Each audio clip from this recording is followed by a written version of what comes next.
खबर आपको बताएंगे। साथ ही साथ इस खबर को लेकर हमारे साथ अलग अलग पॉलिटिकल पार्टी के लीडर भी जुड़ेंगे।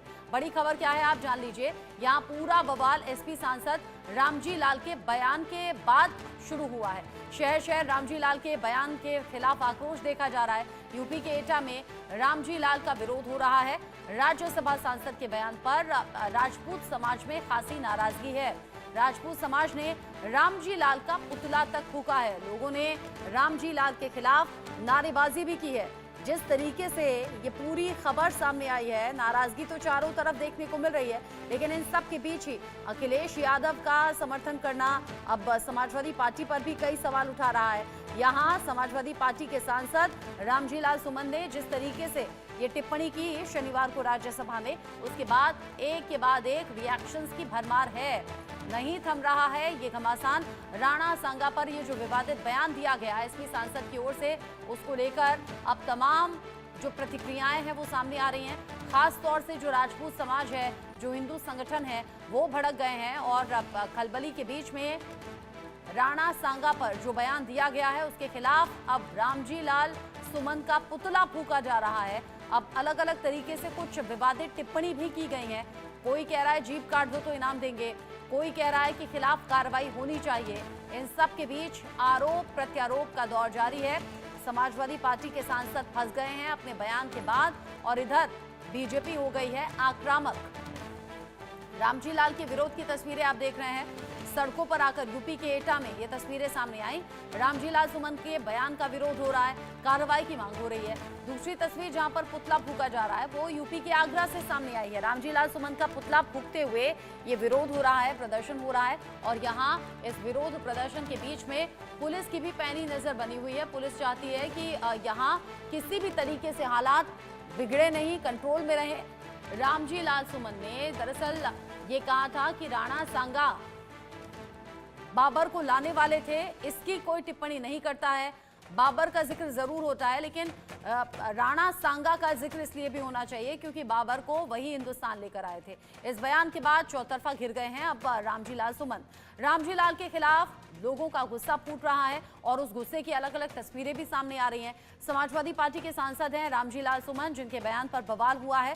राज्यसभा में दिए गए सांसद के बयान के बाद, जो रामजी लाल सुमन ने कहा उसके बयान के बाद अब उबाल राजनीति में आ गया है। शहर शहर रामजी लाल के खिलाफ आक्रोश देखा जा रहा है। यूपी के एटा में रामजी लाल का विरोध भी हुआ है। राजपूत समाज खास तौर से रामजी लाल सुमन के खिलाफ नारेबाजी कर रहा है, पुतला फूका जा रहा है।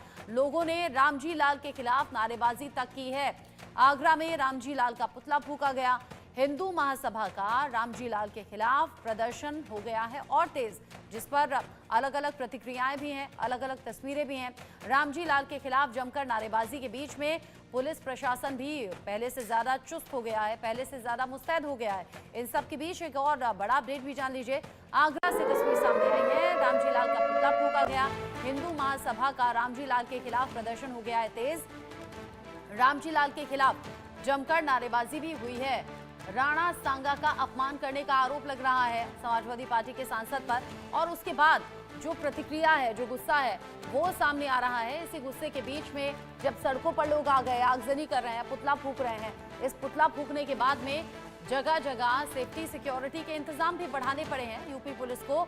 और हम देख रहे हैं अभी हाल ही में औरंगजेब को लेकर पहले बयानबाजी हुई और अब राणा सांगा के बयान को लेकर चौतरफा विरोध की स्थिति भी देखी जा रही है।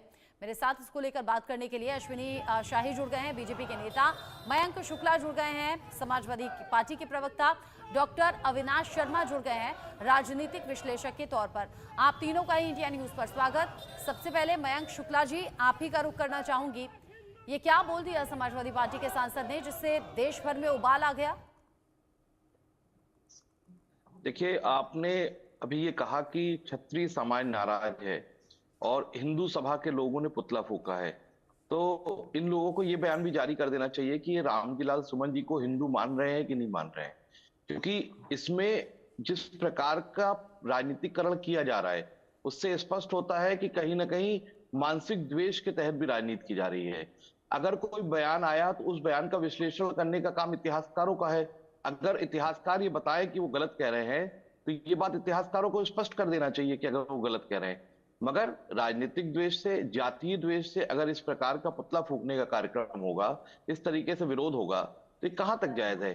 मुझे लगता है अगर कोई बात गलत है तो उसके तथ्यात्मक रूप से उसे गलत साबित करना चाहिए। और ये पुतला फूंक देने से या विरोध कर देने से किसे क्या हासिल हो जाएगा? आप बताइए। मैं देख रहा हूं भारतीय जनता पार्टी लगातार, क्या थी? अब वो तो सदन का विषय है, मुझे नहीं पता किस बात पे बयान आया है और क्या थी उस वक्त की परिस्थितियां, क्योंकि मीडिया में भी तमाम बयान तोड़ मरोड़ के पेश किए जाते हैं, तो मैंने उस तरीके से नहीं कह सकता हूं कि क्या बात के बीच में बात आई थी। मगर महत्वपूर्ण बात यह है कि भारतीय जनता पार्टी लगातार वर्तमान और भविष्य की बात ना करके लोगों को इतिहास में उलझाने में लगी हुई है। हो सकता है किसी का इतिहास अच्छा हो, किसी का इतिहास बुरा हो, समाजवादी पार्टी के सांसद ने दिया, रामजी लाल सुमन ने दिया बयान। अगर वो बयान न देते तो तूल ही ना आता। नहीं, उन्होंने क्या बयान किस परिस्थिति में दिया, क्या बातचीत चल रही थी, मुझे नहीं पता है। मगर मैं महत्वपूर्ण बात ये कह रहा हूं कि भविष्य निर्माण की बात करनी चाहिए। हमारे आसपास के देश चाइना और तमाम देश आगे बढ़ रहे हैं। अमेरिका अंतरिक्ष विज्ञान में आगे बढ़ रहा है और हम कहाँ हैं? हम 300 साल, 400 साल, 500 साल पुरानी बातों में लगे हुए हैं। शुक्ला जी, ये बातें तो बड़ी अच्छी लगती हैं जब आप डिबेट में बैठकर कहते हैं कि बाकी देश आगे बढ़ रहे हैं, हम लोग पीछे की तरफ जा रहे हैं। अभी कुछ दिन पहले जब डिबेट हो रही थी औरंगजेब को लेकर, सुनिए ना, अभी कुछ दिन पहले जब औरंगजेब को लेकर डिबेट हो रही थी, तब भी उस पूरे विवाद की जड़ में अबू आजमी का नाम था। अब इस पूरे विवाद की जड़ में रामजी लाल सुमन का नाम सामने आ रहा है। जरूरत क्या है? ऐसे गैर जरूरी बयान देने की जरूरत क्या है जिसको लेकर मामला तूल भी पकड़े, प्रतिक्रियाएं सामने आए, गुस्सा सामने आए, विरोध सामने आए? नागपुर में क्या हुआ देखा ना आपने? बयान तो भारतीय जनता पार्टी के नेताओं के इतने आते हैं विवादित, जिनकी कोई संख्या ही नहीं है। मगर विवादित बयान कौन सा होता है जिसे आप मान लेंगे, जिसे भाजपा के लोग जिसको एजेंडा बना लेंगे, या भाजपा के लोग जिस दिशा में काम करने लगे, वही विवादित बयान है। और भाजपा के लोग जो रोज जहर उगल रहे हैं और तमाम तरीके के विवादित बयान देते हैं, उन पे कुछ नहीं होगा। मेरा ये कहना है कि देश की तरक्की के लिए नरेंद्र मोदी जी की अपना वादा करके आए थे 2014 में कि हम डॉलर को 1 रुपया कर देंगे। आज डॉलर 80 रुपए पहुंच गया है और इस साल के अंत तक लोगों का ये कहना है कि अभी और बढ़ने जा रहा है। इकोनॉमी लगातार ध्वस्त हो रही है, नए रोजगार पैदा नहीं हो रहे हैं। तो इन चीजों पे बात ना हो, इसलिए भारतीय जनता पार्टी हर बयान पे राजनीति करने का काम करती है और कोशिश करती है कि भविष्य। प्रोग्रेसिव बात यहाँ डिबेट में बैठकर होती है, अच्छी लगती है सुनने में। आप कहते हैं विकास की बात होनी चाहिए, बेरोजगारी की बात होनी चाहिए, महंगाई की बात होनी चाहिए, लेकिन असल में जब जाते हैं ना तो ये मुद्दे कहीं दिखते नहीं। फिर इतिहास के गड़े मुर्दों को उखाड़ा जाता है, उसे कुरेद कुरेद कर ऐसी बातें निकाली जाती हैं जिस पर आपस में लड़ जाएं, आपस में लड़ने। हाँ, लेकिन ये हो रहा है आपकी पार्टी की ओर से ना, ये कोइंसिडेंस समझ लीजिए। औरंगजेब वाला मामला उठा और अब ये राणा सांगा वाला मामला उठा और दोनों ही मामले आपकी पार्टी की ओर से उठा दिए गए। भारतीय जनता पार्टी के नेताओं के भी तो बयान आप दिखाइए कि वो क्या कह रहे हैं। बिल्कुल दिखाते हैं, समर्थन उनका भी नहीं होता, समर्थन उनका भी नहीं होता। विवादास्पद बयान या फिर गैर जरूरी बयान जो भी देता है उसके खिलाफ हम बात करते हैं, सवाल पूछते हैं। अश्विनी शाही जी, अश्विनी शाही जी, आज हम जब विकास की बात कर रहे हैं, आगे बढ़ने की बात कर रहे हैं, तमाम बड़े सपने भारतवासी भी देखते हैं, उसमें इस तरह के बयानों को जगह क्यों दी जाती है? रचना जी, बयान दे कौन रहा है? अभी हमारे मित्र मयंक जी कह रहे हैं कि इतिहास को भारतीय जनता पार्टी कुरेद रही है, लेकिन ये बयान चाहे अबू आजमी जी द्वारा दिया गया हो या ये रामजी लाल के द्वारा दिया गया हो, ये इतिहास को जो है इन्होंने ही पलटा है ना, कुरेदा इन्होंने है। तो जो सच्चाई यही है कि अगर हम लोग वहां जा रहे हैं तो इतिहास हमको भुलाएगा नहीं, हमको इतिहास के पन्नों में देखना पड़ेगा कि बहादुर को बहादुर ना कहें, गद्दार कहें। तो ये 2 कौड़ी का सांसद में आज किसकी वजह से बना है? राणा सांगा, राणा प्रताप की वजह से ये लोग सुरक्षित हैं और आज सदन में मैं भाषा नहीं। अगर राणा सांगा को कोई गद्दार कहेगा, राणा सांगा को गद्दार कहने का कोई देश जो है बर्दाश्त नहीं करेगा। क्षमा मांगना चाहिए। टीवी पर बैठे हैं, नेशनल टेलीविजन पर बैठे हैं, इस बात का आप ख्याल रखिए। आप किसी सड़क में या मोहल्ले में नहीं बैठे हैं, आप गरिमा का ध्यान रखिए। कोई भी सांसद, कोई भी विधायक, कोई भी जनता का चुना हुआ प्रतिनिधि, आप ये बिल्कुल नहीं कह सकते 2 कौड़ी। इसको लेकर माफी मांग लीजिए, आगे अपनी बात कह लीजिए। किसी भी तरीके से चुने हुए पदों पर गरिमा होती है, हर एक पद की गरिमा होती है। अगर वो लोग आपके पार्टी के नेताओं को या किसी पद के खिलाफ इस तरह की बात कहेंगे तो भी मैं टोकूंगी। हम माफी मांगने के लिए तैयार हैं। हाँ, ये जो 2 कौड़ी वाली बात कही है, इसे वापस लीजिए। आपका नेशनल चैनल है, आप भी आपका dignity चैनल के नेशनल साथ है, यहाँ तो वो पर भी उच्च बैठे हुए सदन हैं, है ना। तो भाषा उच्च का ख्याल सदन हम पे रखेंगे। बैठने वाला भाषा का व्यक्ति ख्याल हम अगर वो रखेंगे। राणा सांगा ऐसे को होते गद्दार होंगे कहता बाकी है, चैनल, उसने माफी बाकी मांगा चैनल होते तो मैं होंगे माफी जो गाली मांगूंगा, गलौज मैं को या तैयार हूँ शब्दों को माफी बढ़ावा मांगने देते होंगे, को। यहाँ नहीं होता। लेकिन ये मैं यहाँ फिर नहीं कहना होता। चाहता हूँ कि ये उच्च सदन में बैठा हुआ पहले ये माफी मांग गद्दार लीजिए दो कौड़ी व्यक्ति वाले बयान अगर पर, माफी फिर आगे मांगता बढ़िए। है तो हम भी अश्विनी माफी जी, मांग लेंगे। अश्विनी जी, ये दो कौड़ी नहीं, वाले बयान पर रामजी लाल से कहिए माफी मांगे देश से, रामजी लाल मांगे, अखिलेश यादव मांगे, वो तो पूरी पार्टी हम बोल भी रही है ना, मांगने के लिए तैयार वो तो हैं। पूरी पार्टी बोल रही रामजी है ना, लाल अगर यहाँ उच्च टीवी डिबेट सदन में में बैठकर उसने नहीं, बोला है, ना उस व्यक्ति फिर ने कोई उच्च हमारे सदन चैनल में पर भी बोला है, सवाल रचना करेगा ना, जी, कोई माफी हमारे अगर वो चैनल पर मांगेगा भी सवाल देश से, करेगा नहीं। अश्विनी जी, नहीं, एक एकदम डिग्निटी सवाल, होती है, चैनल की एकदम डिग्निटी होती डिग्निटी, है, ये डिबेट उच्च की एक सदन की डिग्निटी होती इन है। लोगों ने मेंटेन किया या नहीं किया? उच्च सदन की डिग्निटी रामजी लाल ने मेंटेन किया, तो आप उन्हीं की बताइए, तरह मैं बात माफी करेंगे मांग लूं। क्या? मैं फिर माफी आप में और मांगूंगा। उनमें नरेंद्र फर्क क्या मोदी रह जी से जाएगा? कहिए, आपकी फिर कोई सुनता आप में नहीं और है। अगर उनमें फर्क क्या ये रह रामजी जाएगा? लाल जिसको आप दिखा रही हैं, ये राणा सांगा जैसे वीर सपूत को अगर गद्दार कहता है और आप देश माफ कर देगा, माफी मांगे ये देश वो से, देश अखिलेश फैसला यादव कर माफी लेगा मांगे, ना। वो मैं देश कहता हूं फैसला कर लेगा। ये मांगे आप माफी। यहाँ वो चैनल देश पे फैसला कर बैठ के लेगा। जिस भाषा मैं का सिर्फ यहाँ ये डिसाइड करता कर सकती है, हूँ कि डिबेट में कोई गंदे, कोई गलत, कोई अपशब्द ना बोले।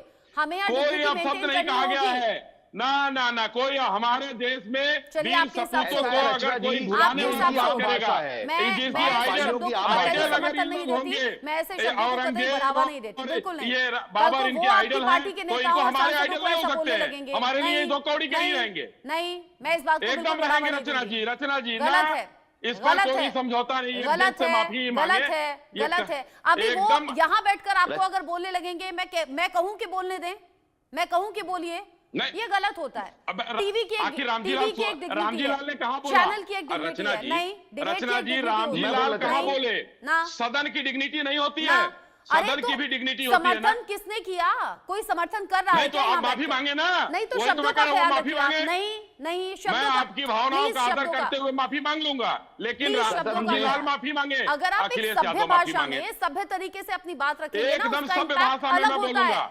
अगर आप इस तरह के शब्दों को उठा लेंगे अगर तो हमारे गली नुक्कड़ के देश लोगों में और आपके के वीर आप में सपूतों फर्क क्या रह को, जाएगा? ये अगर हमारे देश के वीर सपूतों को इस तरीके की भाषा उच्च सदन में कही जाएगी तो इन लोगों के लिए भी प्रतिकार किया जाएगा, चाहे जैसा भी प्रतिकार हो, मर्यादा में करना रहकर, पड़ेगा। लेकिन मर्यादा में रहकर, है ना। करना गली पड़ेगा मोहल्ले की प्रतिकार। लड़ाई नहीं है ये, गली मोहल्ले की लड़ाई नहीं है। ये तो नेशनल रामजी लाल को टेलीविजन पर बैठकर आप डिबेट अखिलेश कर रहे यादव हैं। समझाए ना अरे रामजी लाल भाई, को। आप आप नेशनल रामजी लाल को टेलीविजन पर बैठकर एक आपके डिबेट में नेता वहां क्या पार्टिसिपेट कर रहे अखिलेश हैं। यादव जी समझाए ना रामजी लाल को। डॉक्टर अविनाश शर्मा का ऐसा रुक कर है, लेती हूँ, सुनिए। डॉक्टर अविनाश शर्मा का रुक रुकिए, कर लेती हूँ। रचना जी, रुक रचना जाइए, जी, नहीं रचना जी। मुझे इस तरह के शब्द पसंद ही नहीं आते। मैं क्या करूं, मेरे साथ प्रॉब्लम मैंने है। तो बोला ही जहां नहीं। भाषा की गरिमा को लांघा जाता है ना, मुझे नहीं अच्छा लगता सुनना। डॉक्टर रचना जी, अविनाश शर्मा, भाषा की मर्यादा डॉक्टर को अविनाश लांघा शर्मा, गया, भाषा की ठीक मर्यादा है। को सदन में, उच्च सदन में लांघा गया। ठीक, रचना जी, ठीक, आप ठीक, भाजपा ठीक, वाले ठीक। तो यही करते हैं, ठीक, इनकी भाषा ही यही है। अरे रामजी सब लाल क्या ऐसे कर रहे हैं भाई? सब ऐसे भाई हैं। रामजी लाल क्या अविनाश कर रहे शर्मा हैं? जी, अरे आपकी गैर भाषा जरूरी आपके बयानों की सामने दिखाई दे जरूरत रही है। किसको है और किसके लिए अरे ये तो रामजी लाल फायदेमंद की रहता नहीं है? दिखाई दे रही है।